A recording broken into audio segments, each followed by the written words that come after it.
WhatsApp guys, आज की video में हम लोग देखने वाले हैं Chandrayaan 3 reveals latest images of moon, latest update of Chandrayaan 3। Video की काफी इंटरेस्टिंग गौरव ठाकुर भाई के चैनल से है, ओरिजिनल वीडियो का लिंक है डिस्क्रिप्शन में। चैनल में तो प्लीज सब्सक्राइब। और चंद्रयान 3 बस अब कुछ ही दिन और फिर भैया इतिहास रचने वाला है।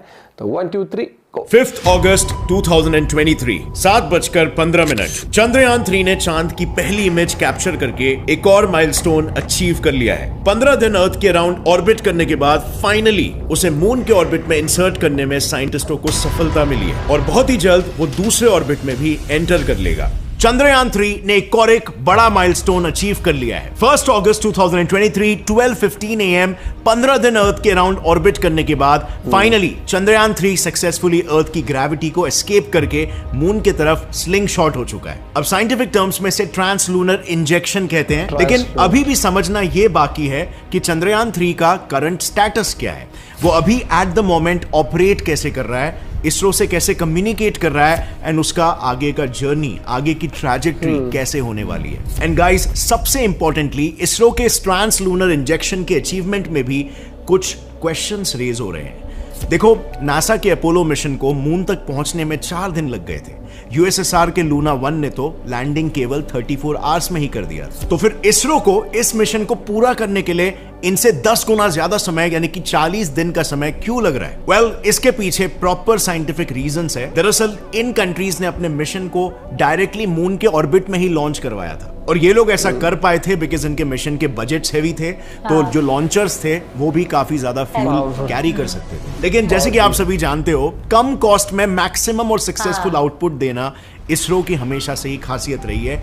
और इसी बात को ध्यान में रखते हुए इसरो के साइंटिस्टों ने चंद्रयान 3 के लॉन्चिंग में भी मंगलयान के लॉन्चिंग में जो टेक्निक का इस्तेमाल किया था, जिसमें कि कम अमाउंट ऑफ फ्यूल में भी काम हो जाए, बेसिकली बस यही यूज किया है। इसमें चंद्रयान 3 अर्थ के अराउंड सबसे पहले 5 बार ऑर्बिट करेगा और फिर किसी स्लिंग शॉट की तरह मून की ग्रेविटी का इस्तेमाल करके उसकी तरफ वो फेंका जाएगा। एक्चुअली डायरेक्ट लॉन्चिंग में होता क्या है कि क्योंकि 1 गो में ही सैटेलाइट को सीधा लॉन्च करना होता है, इसीलिए ज्यादा थ्रस्ट की जरूरत पड़ती है और उसके लिए भारी मात्रा में फ्यूल लगता है, which leads to increase in budget. लेकिन इस टेक्निक में सिर्फ ऑर्बिट चेंजिंग के लिए ही फ्यूल की जरूरत पड़ती है और इसीलिए जहां पर अपोलो की डायरेक्ट लॉन्चिंग के लिए उसे 4,40,000 किलोस का फ्यूल लगा था, वहीं पर चंद्रयान 3 उससे 15 गुना कम फ्यूल यानी कि सिर्फ 27,000 किलोस में इस मिशन को पूरा करने वाली है। और इसीलिए अपोलो को जहां पर एक रॉकेट भेजने के लिए 2,919 करोड़ लगे थे, वहीं पर चंद्रयान 3 ये मिशन सिर्फ 615 करोड़ में हो पाया है। अब भले ही बजट कम हो, लेकिन इसरो के एक्स चेयरमैन जी माधवन नायर के मुताबिक इतना कम बजट होने के बावजूद भी इसरो का सक्सेस रेट बाकी कंट्रीज से 50% ज्यादा है। In fact famous ISRO scientist Nambi Narayan ji का तो ये कहना है कि चंद्रयान 3 डेफिनेटली सक्सेसफुल होगा इस बार, और ऐसा इसीलिए क्योंकि इसरो अपनी गलतियों को ध्यान से आइडेंटिफाई करता है और फिर उन पर ही काम करके अगले मिशन को अंजाम देता है। और इस पर्टिकुलर मिशन के लिए भी current ISRO chairman S Somnath के मुताबिक भी चंद्रयान 3 में उन्होंने हर उस चीज पर बारीकी से ध्यान दिया है जिसकी वजह से चंद्रयान 2 फेल हो गया था। इसके लिए उन्होंने लॉन्च के 3 दिन पहले लॉन्च रिहर्सल भी की थी। 11 जुलाई 2023 को इसरो साइंटिस्टों ने मिशन की लॉन्च रिहर्सल भी की थी, जिसे वेट ड्रेस रिहर्सल भी कहते हैं। इस प्रोसेस में व्हीकल यानी कि रॉकेट को लॉन्च पैड पर लोड किया जाता है और सारे कम्युनिकेशन सिस्टम्स, प्रोटोकॉल्स सेटअप किए जाते हैं, जिसके बाद काउंटडाउन का सिमुलेशन स्टार्ट होता है, मगर रॉकेट को इग्नाइट अभी तक नहीं किया जाता। इससे बेसिकली होता यह है कि सारे सिस्टम्स प्रॉपर्ली काम कर रहे हैं कि नहीं, ये चेक हो जाता है और अगर कोई प्रॉब्लम हुआ तो उसे लॉन्चिंग के पहले ही सॉल्व कर दिया जाता है।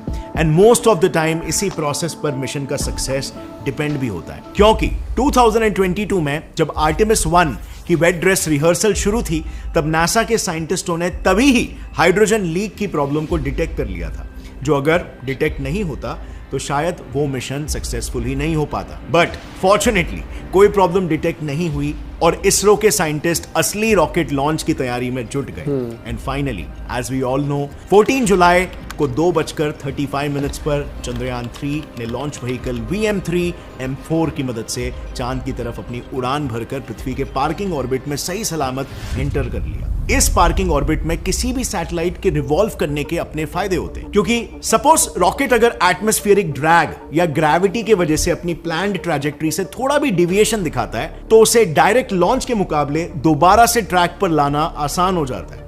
सो इसी पार्किंग ऑर्बिट में चंद्रयान 3 ने शुरुआत में रिवॉल्व किया और वहीं अपने लॉन्च व्हीकल से अलग होकर अपनी इंडिविजुअल जर्नी पर निकल पड़ा। इसके बाद चंद्रयान 3 ने 5 अलग अलग अर्थ सेंट्रिक ऑर्बिट्स में रिवॉल्व किया, जहां 17 जुलाई से 25 जुलाई के बीच के स्टेप्स में उसे थ्रस्ट दिया गया ताकि वो एक एक करके पहले से बड़े ऑर्बिट्स में एंटर कर सके। इस पूरे प्रोसेस को ऑर्बिटल स्पीड मैन्यूवरिंग कहते हैं, जिसे सबसे पहले 1925 में थियोरेटिकली फॉर्मुलेट किया गया था। दरअसल साल 1925 में जर्मन इंजीनियर वॉल्टर हॉमन ने एक बुक पब्लिश की, द अटेनेबिलिटी ऑफ हेवनली बॉडीज, जिसमें उन्होंने किसी भी ऑब्जेक्ट को एक ऑर्बिट से दूसरे ऑर्बिट में भेजने के लिए लगने वाले मिनिमम अमाउंट ऑफ एनर्जी को कैलकुलेट किया था, जिसे उन्होंने नाम दिया द हॉमन ट्रांसफर। बेसिकली हॉमन ट्रांसफर इस प्रोसेस के मुताबिक जब कोई भी एलिप्टिकल ऑर्बिट में घूम रही सैटेलाइट पृथ्वी के सबसे नजदीक पॉइंट पर होती है, यानी कि इस पॉइंट पर, तब उसे थ्रस्ट दिया जाता है ताकि वो दूसरे लंबे ऑर्बिट में एंटर कर सके। इस प्रोसेस की वजह से फ्यूल सिर्फ थ्रस्टिंग फेज में ही इस्तेमाल होता है, जिसके नतीजे में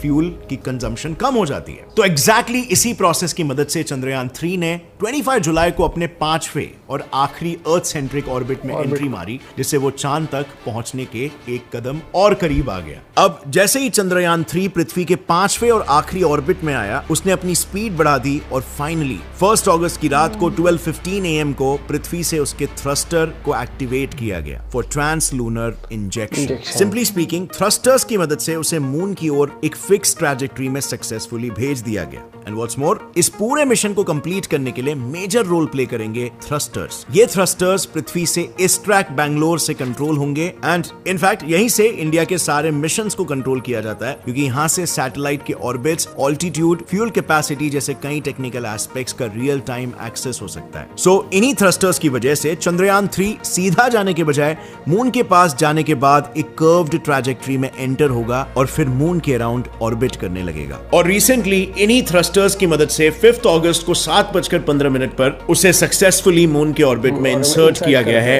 bye retro burning at the perilune. यानी कि आसान भाषा में चंद्रयान 3 ने मून के ऑर्बिट में एंटर करने के लिए उसके पैथ के ऑपोजिट डायरेक्शन में एक्सेलरेट किया है एंड यानी कि वो मून के ऑर्बिट में रिवॉल्व करना शुरू कर देगा। इसमें जैसे अर्थ के ऑर्बिट में चंद्रयान 3 अपनी स्पीड बढ़ाकर ऑर्बिटल साइज बढ़ा रहा था, बिल्कुल उसके ऑपोजिट यहां पर मून के ऑर्बिट में एंटर करने के बाद वो अपनी ऑर्बिटल साइज और स्पीड दोनों को कम करने लगेगा। उसके बाद जैसे ही चंद्रयान 3 मून सरफेस से कुछ 30 किलोमीटर की हाइट पर पहुंचेगा, वो उस पर लगाए गए सेंसर्स की मदद से अपनी लैंडिंग स्पॉट्स को सर्च करेगा और मून के साउथ पोल पर एक सॉफ्ट लैंडिंग करेगा। और अगर ये मून के साउथ पोल पर सॉफ्ट लैंडिंग सक्सेसफुल हो गई तो इंडिया 23 अगस्त 2023 को शाम 5:47 पर मून के साउथ पोल पर लैंड करने वाली पहली कंट्री बन जाएगी। ऑल्सो इस मिशन में बाकी कंट्रीज के स्पेस एजेंसीज भी इंडिया को पूरा सपोर्ट कर रहे हैं। जर्मनी का गूनहिली अर्थ स्टेशन लिमिटेड, ये सारे स्पेस एजेंसीज चंद्रयान 3 को ट्रैक करके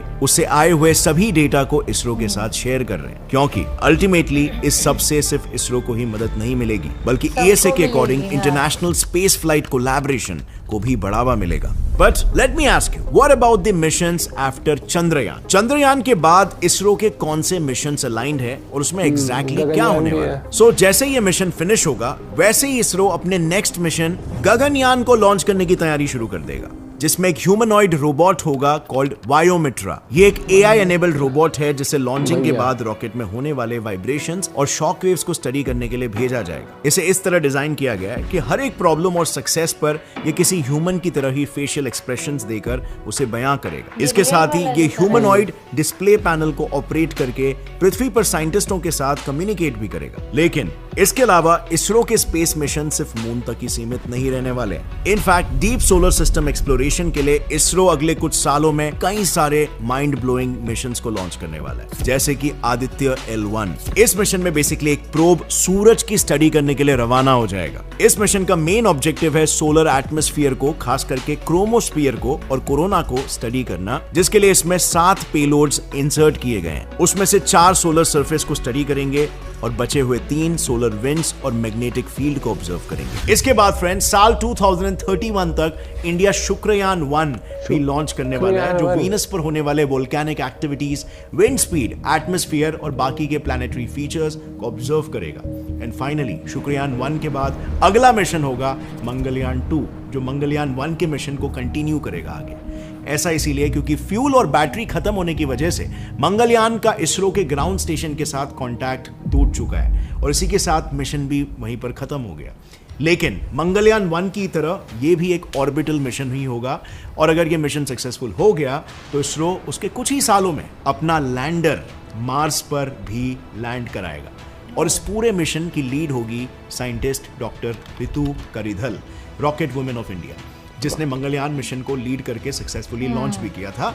एंड मंगलयान मूवी जो अगर आपने देखी है तो उसमें विद्या बालन का जो कैरेक्टर है वो भी इन्हीं से ही इंस्पायर्ड था। लेकिन friends, do you know over here Akshay Kumar का कैरेक्टर किससे इंस्पायर्ड था?